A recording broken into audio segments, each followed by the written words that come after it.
Outrage in Lebanon after the US envoy calls journalists animalistic. Tom Barrack's comments come at a time when the US president has stepped up his attacks on the media. So what's behind this hostility towards journalists, and are there global implications? This is Inside Story.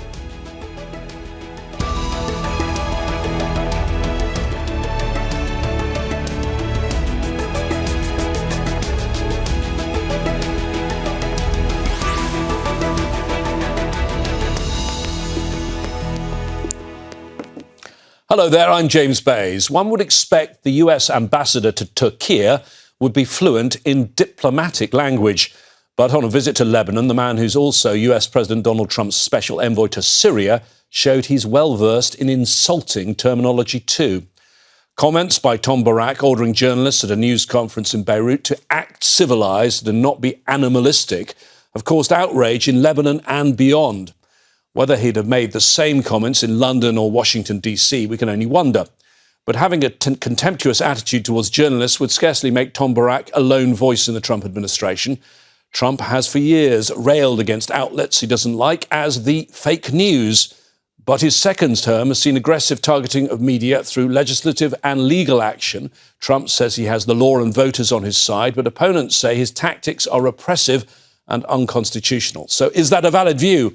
And could Trump's policies have wider influence elsewhere beyond the US? We'll discuss this with our panel of guests in just a moment. But first, this report from Joel Evans. Let's have one rule. Donald Trump's special envoy, Tom Barrack, has cut short a trip to southern Lebanon. Barrack caused outrage earlier this week when he made insulting comments about journalists during a news conference in Beirut. We're going to have a different set of rules, right? Please be quiet for a moment. And I want to tell you something. The moment that this starts becoming chaotic, like animalistic, we're gone. You want to know what's happening? Act civilized, act kind, act tolerant, because this is the problem with what's happening in the region. There were protests in southern Lebanon on Wednesday against the planned visit by Barrack, a day after he made the controversial comments. I was shocked when I heard it. I can't believe he said those words. There is an outrage among many of the Lebanese journalists right now. While Barrack has since sought to play down his comments, critics of the Trump administration say this is part of a larger problem. And the Washington Post, and the Wall Street Journal, and MSDNC, and the fake news CNN, and ABC, CBS and NBC, and they'll write whatever they say. It's totally illegal what they do. I just hope you can all watch for it, but it's totally illegal. Trump, in his second term, has intensified his attack on media outlets he disagrees with or accuses of biased reporting. This includes filing lawsuits, cutting federal funding for public broadcasters, and limiting access to some journalists.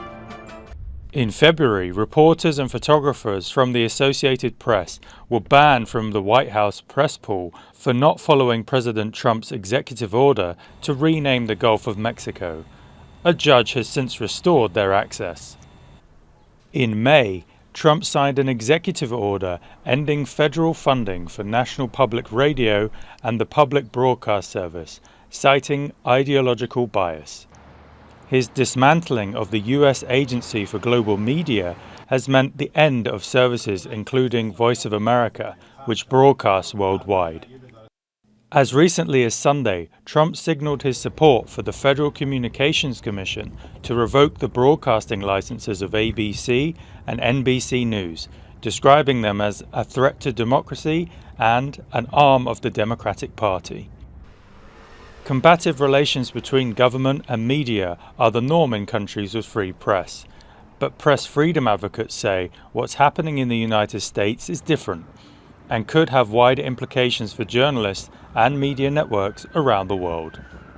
Joel Evans, Al Jazeera, for Inside Story. Well, let's discuss all this further with our panel of guests today, and they're all joining us from the United States. In Boston, Rami Khouri, Distinguished Fellow at the American University of Beirut. In New York, Jodie Ginsberg, CEO of the Committee to Protect Journalists. And in Chicago, journalist and historian Rick Perlstein, whose body of work focuses on the roots and rise of American conservatism. Welcome to you all. We are going to discuss Trump's approach to the press and what it means for the world. But Rami, I'd like to start with you because you are always my key Lebanon watcher on this programme when you come on. And we had this incident in Babda outside Beirut at the presidential palace, which I want to ask you about. Tom Barrack, who has got lots of jobs like some of these US envoys, he's the ambassador to Turkey. He's also the envoy to Syria, but he seems to now have a role in Lebanon as well. He called the press there animalistic. What's your reaction and what's been Lebanon's reaction? Well, thank you, James. Glad to be with you as always. The Barrack incident in Lebanon is typical of many things. First of all, the Israelis called the Palestinians animals. He calls the Lebanese press animals. This is a theme that runs across the sort of colonial universe. And the Americans, the Israelis, and sometimes the British and others look down on people from developing countries, especially in the Middle East, where Western powers have, for over a century, have bombed people and occupied them and remade their borders. So they definitely look down on the general populations in the Arab countries. There's no doubt about that. The second thing is that Barrack, like almost all of the envoys that Trump has named, is not trained to do this. He's not educated. Not educated in the subtleties of diplomacy. He doesn't necessarily know the ins and outs of the diplomatic issues he's dealing with. And this is typical of many of his envoys who were chosen because of their loyalty more than anything else. And the third point here is that the U.S. has put itself in a position under Trump where it feels it can dictate the terms to everybody. And this has not proved to be correct, that people defy the U.S. when it's doing things that they see as unjust. So I think that this is no surprise. He'll probably walk it back and act a little bit more diplomatically because there's been a lot of pushback against it.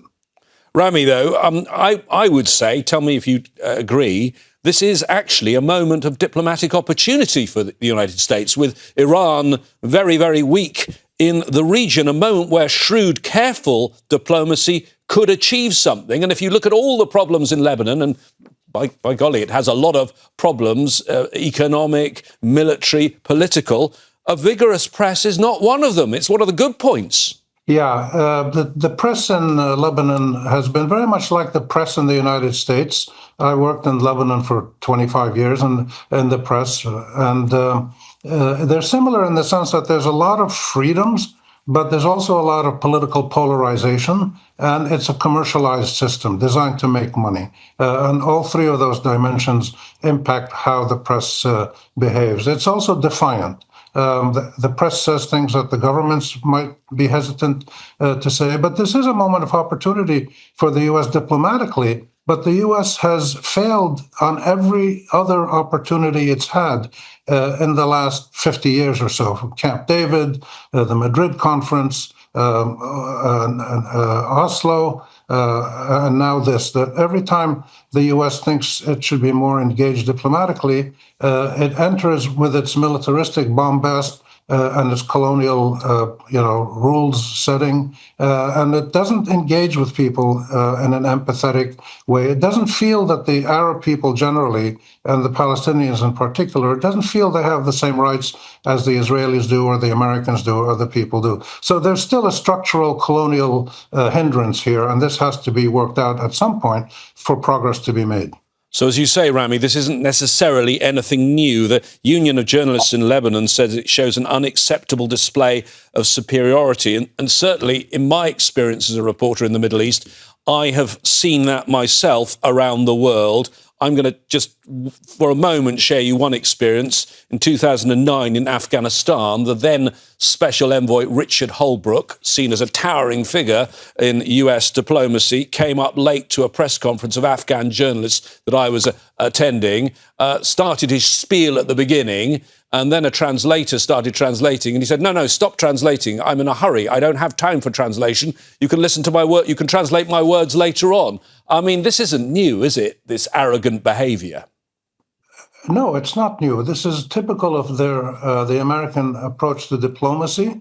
to business, to culture, to almost any field. And it has always been this way for the past century or so. First it was the British and then the Americans. First the British and the French, and now the Americans are the dominant Western colonial power. And they feel that they know what's right. They feel they can impose their views because they're strong. They feel that the local people, whether they're Arabs or Iranians or whoever they may be, are weak and dependent and will bow down. But the world has changed. The resistance sentiment among all people, and not just military resistance, but cultural, political press, there's a strong streak of resistance by people all over the region. And the press often is the best expression of it, because it's especially the online media, because that's where autocratic governments, whether the Western ones or the Middle Eastern ones, cannot control what comes out in the media.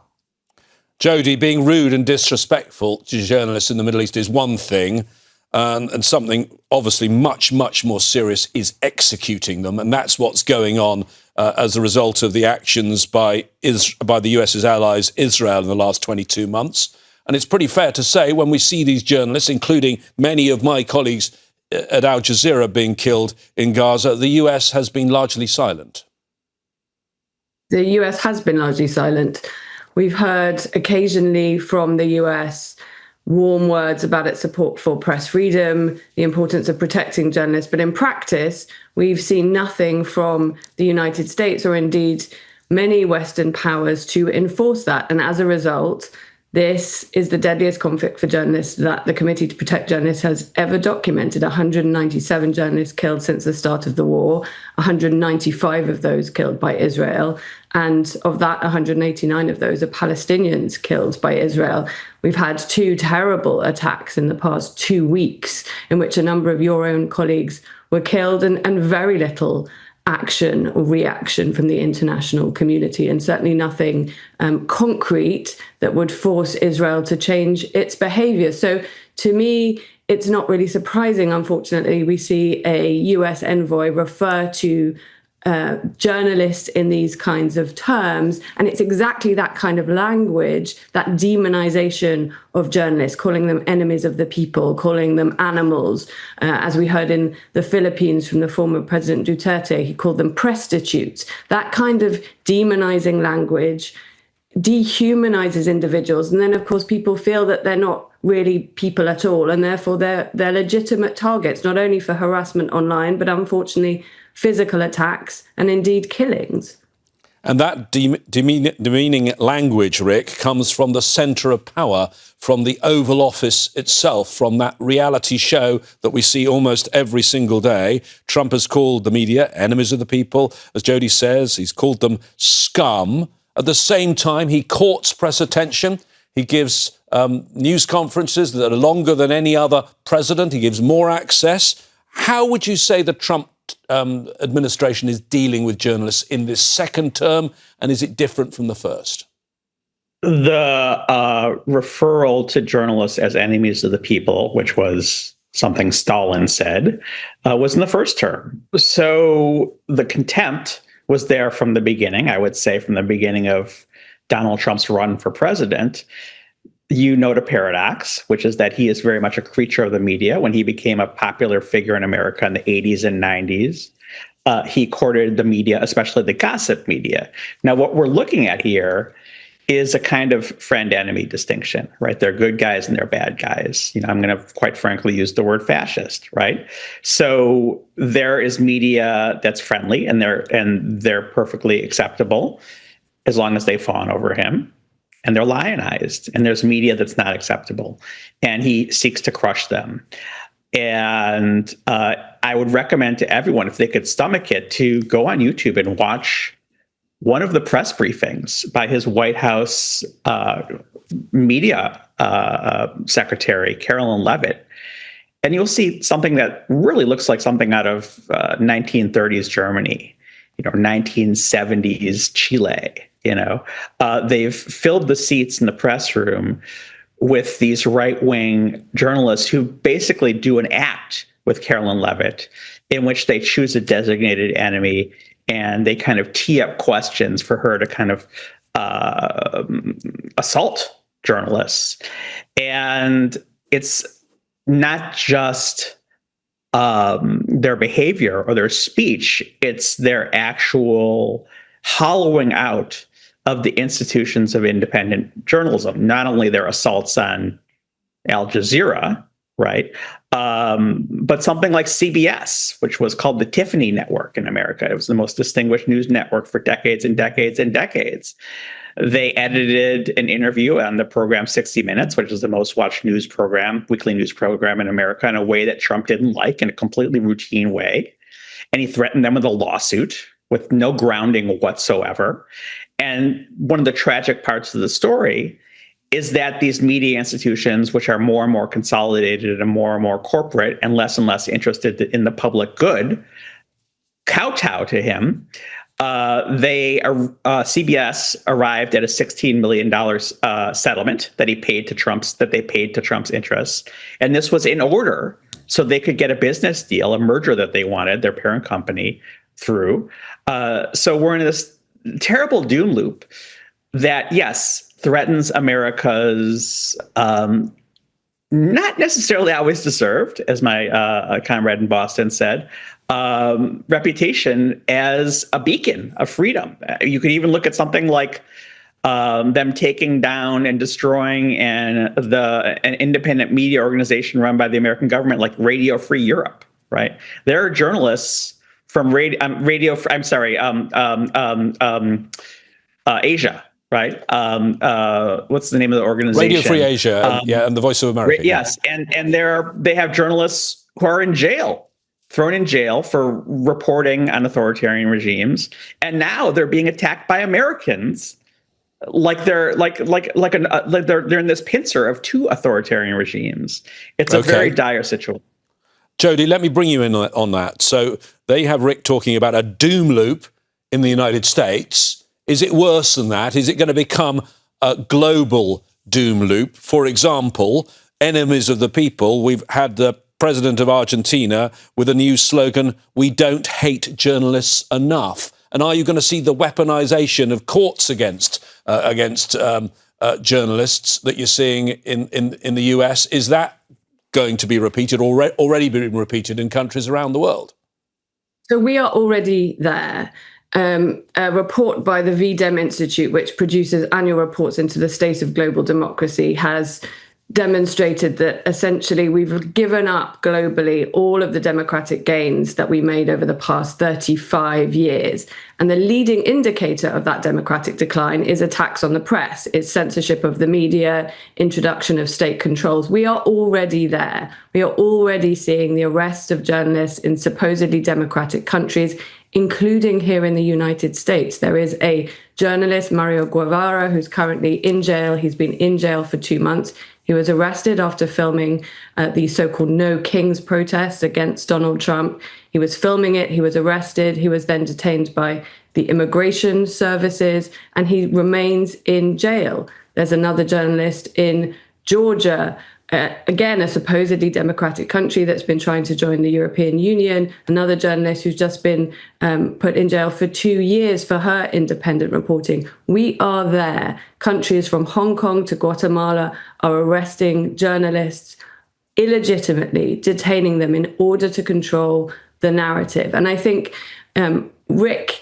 kind of gave that doom-laden perspective. But I think one of the things that's notable living in the United States is this kind of sense that it's not really so bad. You know, somehow, because everything else looks normal, you know, you can still get on the subway, the public transport is working, you can still go to bars, you can still go to restaurants. On the surface, everything sort of looks normal.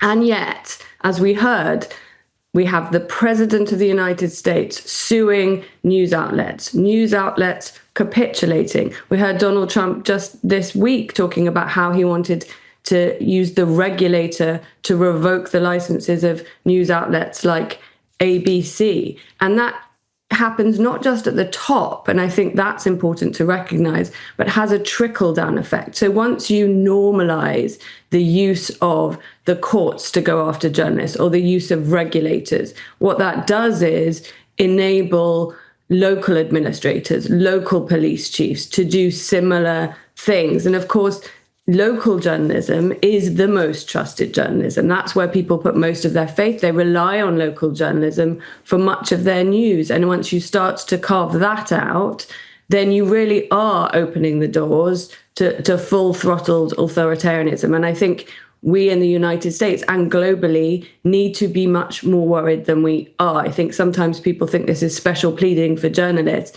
It's not. It is a leading indicator of other restrictions that are likely to come down the line on public protest, on voting, and so on. So we all need to be very alarmed about these attacks on journalists because of what they mean for other liberties and other freedoms. Rick, I mean, we talk about the law, but the ultimate law in the United States is the US Constitution. And the very first amendment of that Constitution enshrines freedom of speech and specifically the freedom of the press. So is there not any resort to law to try and stop some of this? Of course, it's all how you interpret the Constitution, right? So when it comes to something like libel law, right? America, since a Supreme Court decision in 1964 called Sullivan versus the New York Times, in which a bunch of Southern sheriffs basically tried to do a very Trump-like thing of keeping their activities from being reported, really, in the northern press, tried to sue for libel, and the New York Times set a very strict standard, right? That in order to have redress for being libeled, you need to prove that the journalist had reckless disregard for the truth and basically did it intentionally, right? Malice aforethought.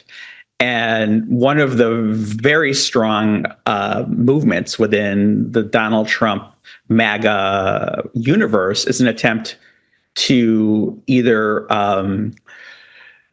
reverse that Supreme Court ruling, and of course he has a very favorable Supreme Court, or somehow kind of get around it through legislation. So, America's had a better go of it for press freedom than, say, England, because the libel laws are much more easy to use in England. So you can say that you were harmed in England and shut someone up, right? America has had this kind of safe harbor. Say what you want if you're a journalist, and that is very much under threat because Rami, of deliberate. If I could bring in Rami, because your experience is interesting, straddling your great knowledge of the Middle East and, of course, the United States. And the Middle East is a place where there's been repression and restriction on freedom of the speech for so many years. How do you think there should be a fight back to try and protect freedom of speech around the world? I think people are working overtime on this right now to try to figure it out, whether in court cases, training journalists, developing strategies. Clearly, the autocratic regimes, Trump is one of many of these regimes, they're trying to dominate the airwaves and the press, and the press is fighting back in various ways, because the press is a reflection of public opinion, not because the press is some isolated group of people. Public opinion is slowly changing in the United States, particularly on things like the U.S. involvement in the Gaza genocide by Israel and things like that. Huge structural changes taking place on public opinion and domestic policies by Trump. And this is reflected in polling evidence. It's starting to be reflected in some voting. The primary of the mayor in New York City is one early sign. And what you're seeing now is a big number of younger Americans turning away from the mainstream media. This has been going on for some years. And the explosion in alternative, progressive, left-wing, whatever you want to call them, private media. Some of them are social media outlets that are more for entertainment and opinion, but others are serious journalism outlets on the web. Many of them are free. People can access them. And you're starting to see a change in how the press universe, the readers, the viewers, the owners and the journalists are slowly adapting by trying to go around the restrictions that the Trump administration is putting on them and making sure that they can still get their views out there. The alternate media is not huge, but it is having an impact. And one of the most striking signs of this that I see, again, related to the Middle East, is the American media in the last month or so, the mainstream media, CBS and Wall Street Journal and others, they're starting to write articles or hold discussions live on the air in which the author or the host criticizes the people who are just spreading pro-Israeli propaganda, and they stop them and they say, no, don't give me that propaganda. Let's talk about the real issue of doctors being killed or journalists being killed. Okay. This is unprecedented. Yeah, let me bring in Jodie on this issue of transformation of the media landscape. Is it right to be as optimistic as Rami is, that young people aren't watching television, they're not reading newspapers, the future is new media? Because isn't it part of the problem as well? This perhaps is why some of these media owners are rolling over when they're faced with court cases, because their whole economic model is collapsing. Well, part of the problem certainly has been the way in which some of the social media companies have operated and the vast reach that some outlets like X, formerly Twitter, have had. In fact, recently there was a case in Scotland in which Elon Musk tweeted something, posted on X, something that was completely incorrect about an ongoing court case. And in the UK and England, Scotland and Wales, there are restrictions about what you can report on an ongoing court case. And in fact, the editor of a newspaper in Scotland came out very explicitly to talk about the risks that people who are sort of setting themselves up as journalists but aren't journalists pose to actual journalists in terms of getting to the truth. So that challenge of distinguishing between journalism and just people who have opinions about the news, often wrong, is very real. But I completely agree with Rami. I think one of the things that people are learning to do is to use the medium effectively to provide fact-based news. And of course, if you go back to Gaza, we are entirely reliant on journalists inside Gaza, many of them whom are using non-traditional platforms to get news and information out. So I do think that we are beginning to see a shift. But of course, it's going to be incumbent on governments and others to work out how we control in a measured way the spread of mis and disinformation in a way that doesn't end up simply just strangling fact-based news. Because of course, many of these fake news laws that have been introduced are not dealing at all with fake news. What they're introduced to do is to throttle and suppress fact-based information. So balancing those two, I think, is going to be the big challenge of the next few years. Thank you, Jodie, and thank you to all our guests today, Rami Khouri, Jodie Ginsberg and Rick Perlstein. And thank you to you too for watching. Remember, you can see our programme every day, and at any time you want, just go to our website, aljazeera.com. Your views on all the topics we discuss are welcome. Post them on our Facebook page. That's facebook.com/AJ Inside Story, or use X. Our username there is @AJ Inside Story. For now, that's it from me, James Bays. From all of us here in Doha, stay safe and well. Bye-bye for now.